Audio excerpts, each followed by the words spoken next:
تیری آواز حق جس دم فضائے دہر میں گونجی، تیری آواز حق جس دم فضائے دہر میں گونجی، جھکا دی اہل باطل نے ادب سے اپنی پیشانی، تیری شمع تجلی کی ضیا پاشی ہے دو عالم میں، تیری شمع تجلی کی ضیا پاشی ہے دو عالم میں، ابد تک تیری مرہون منت ہے ذات انسانی، نحمدہ ونصلی علی رسولہ الکریم، اما بعد فاعوذ باللہ من الشیطان الرجیم، بسم اللہ الرحمن الرحیم، وما ارسلناک الا رحمتا للعالمین، صدق اللہ العلی العظیم۔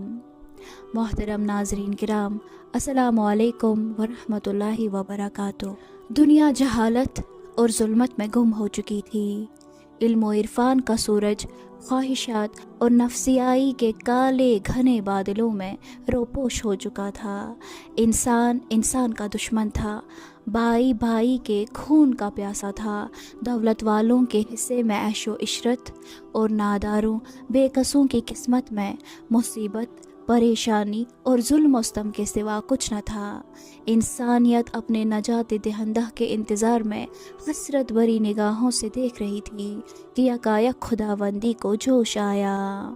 کبھی اے حقیقت منتظر نظر آ لباس مجاز میں، کبھی اے حقیقت منتظر نظر آ لباس مجاز میں، کہ ہزاروں سجدے تڑپ رہے ہیں میری جبین نیاز میں۔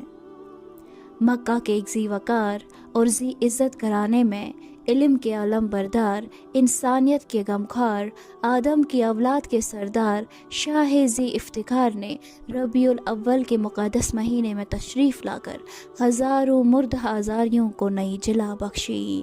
لقد جاءکم رسول من انفسکم۔ دنیا میں بہت سے مصلحین پیدا ہوئے، بہت سے مفکرین نے اپنی فکری کاوش دنیا کے سامنے رکھی، سینکڑوں لوگوں نے اپنی اپنی استطاعت بقدر زندگی کے مسائل کا حل پیش کیا۔ کون ہے جس کے رات غم میں امت سے اشکبار ہے؟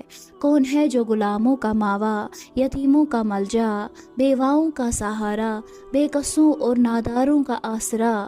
یہ میرے سردار حضرت محمد مصطفیٰ صلی اللہ علیہ وسلم ہے۔ آپ صلی اللہ علیہ وسلم علم کے پیکر تھے۔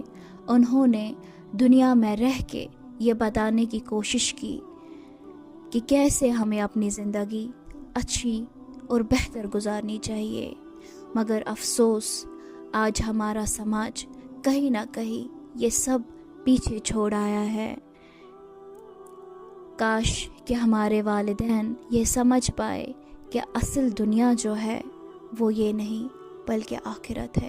آخرت کو سنوارنے کے لیے، اس دنیا کو سنوارنے کے لیے ہمیں چاہیے کہ ہم واپس سے سیرت النبی صلی اللہ علیہ وسلم کی وہ تمام تر کتابیں کھولیں اور پڑھیں، خود بھی پڑھیں اور اپنے ساتھ ساتھ اپنے اولادوں کو بہتر بہتر بہتر زندگی گزارنے کے لیے اس کتاب کو ہاتھ میں تھما دیں۔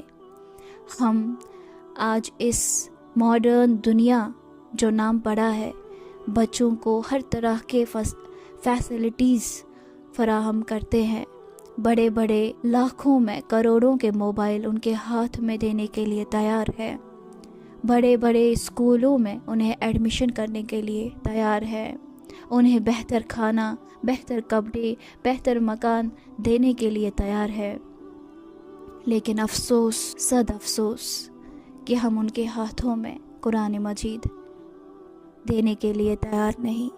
کاش کہ آج کا والدین یہ سمجھ پاتا کہ آپ صلی اللہ علیہ وسلم نے اس دنیا میں رہنے کے لیے ہر طرح کی تعلیمات ہمارے سامنے رکھی۔ یہ شاید کہیں نہ کہیں ہماری بدقسمتی ہے کہ ہم اپنے قرآن کو پیچھے چھوڑ آئے ہیں، اور یہی وجہ ہے کہ آئے دن ہمیں ایسے خبریں سننے کو ملتی ہے کہ ہماری روح کانپ اٹھتی ہے۔ دیکھ رہے ہیں آج کا سماج اتنا بگڑ چکا ہے، بھائی بھائی کا لحاظ نہیں دیکھ رہا، بھائی اپنی بہن کا لحاظ نہیں کر رہا، ماں بیٹے کا نہیں، بیٹا باپ کا نہیں۔ تو یہ سب یہی وجہ ہے کہ ہم اپنی تعلیمات جو آپ صلی اللہ علیہ وسلم نے ہمیں دی تھی وہ کہیں نہ کہیں ہم پیچھے چھوڑ رہے ہیں۔ کاش کہ آج کا والدین سمجھ پاتا کہ آداب زندگی کسے کہتے ہیں۔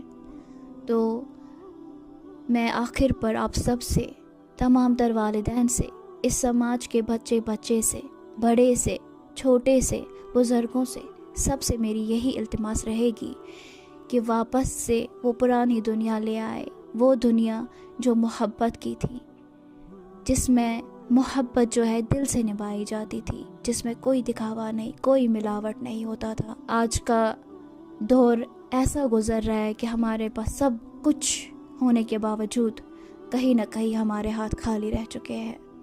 تو اللہ تعالیٰ سے ہماری یہی دعا ہے کہ ہمیں صراط مستقیم پر چلنے کی توفیق عطا فرمائے۔ ہمارے دلوں میں قرآن مجید جو ہے اس طرح ہو کہ جب ہم اس دنیا کو چھوڑ کر اس دنیا میں کھڑے ہو جائیں تو سرخرو ہو کر کھڑے ہو جائیں انشاءاللہ۔ اور جاتے جاتے یہ چند اشعار ذہن نشین کر لے۔ سلام اس پر کہ جس نے بادشاہی میں فقیری کی، سلام اس پر کہ جس نے بادشاہی میں فقیری کی، سلام اس پر کہ جس نے گالیاں سن کر دعائیں دی، سلام اس پر کہ جو ٹوٹے ہوئے ہجرے میں رہتا تھا، سلام اس پر کہ جو ٹوٹے ہوئے ہجرے میں رہتا تھا، سلام اس پر جو ہر وقت سچی بات کہتا تھا۔ تو دیجیے ابھی کے لیے عمیرہ شاہ کو اجازت، باقی والسلام علیکم ورحمۃ اللہ وبرکاتہ۔